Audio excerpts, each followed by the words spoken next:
কেমন আছেন সবাই?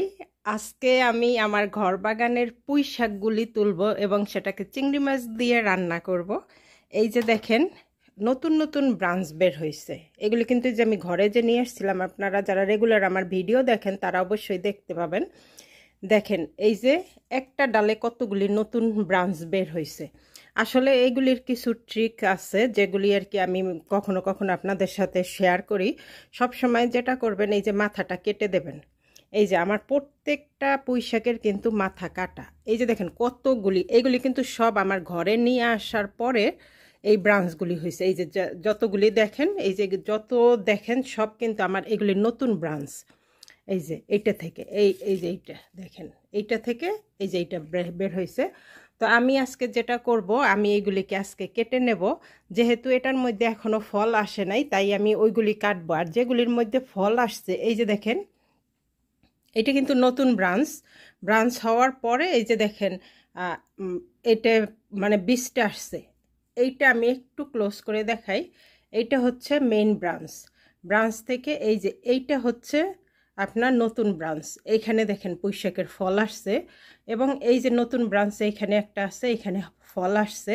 তো এইগুলিকে আমি আসলে কাটবো না। যেরকম মনে করেন একই পুঁই শাক গাছ থেকে এই যে দেখেন এইটা কিন্তু নতুন ব্রাঞ্চ, তো এটাকে আমি কেটে নেব। তো আজকে দেখি আর কি কতটুকু আমি কাটতে পারি। শুধু এইখানে না, আমার বেসমেন্টেও যেগুলি আছে ওইগুলি থেকেও আমি কাটবো। এই যে এইটা হচ্ছে পুরান। তারপরে আমি আমার পুঁই শাকটা কীভাবে রান্না করব সেটাও আমি আপনাদের সাথে শেয়ার করব।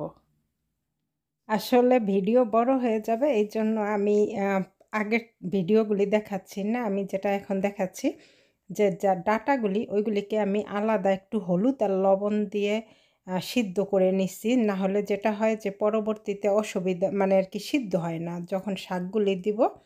আর এখন আমি যেটা দিচ্ছি, আমি বাগার দিয়ে দিচ্ছি।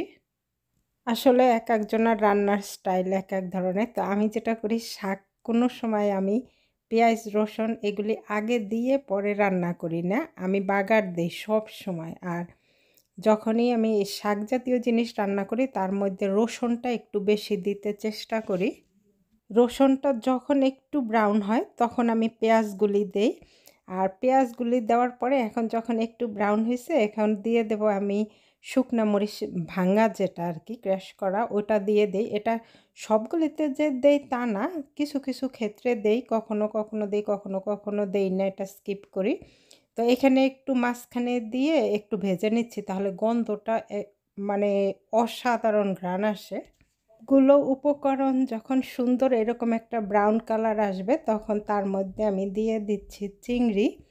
তো চিংড়িটাও অপশনাল, তবে যেটা হয় যে পুঁই শাকের সাথে আমার কাছে কেন যেন মনে হয় যে চিংড়িটা না দিলে ভালো লাগে না।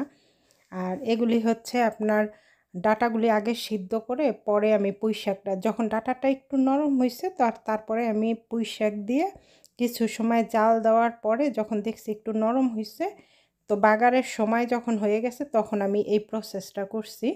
আর পুঁই শাকের মধ্যে আমি বেশি কিছু দেই নাই, শুধু হলুদ, কাঁচামরিচ দিছিলাম কিছু, আর দিছি লবণ। এছাড়া কিন্তু আমি আর অন্য কোনো উপকরণ এর মধ্যে দেই নাই, দেওয়ার পরে আর কি রান্না করছি। আর বেশিরভাগ ক্ষেত্রে যেটা হয়, পুঁই শাক আসলে আমি ঝোল ঝোল করি না, আমি এরকম ড্রাই করি। তো ভিডিওটি কেমন লাগলো অবশ্যই জানাবেন এবং ভালো থাকবেন সবাই।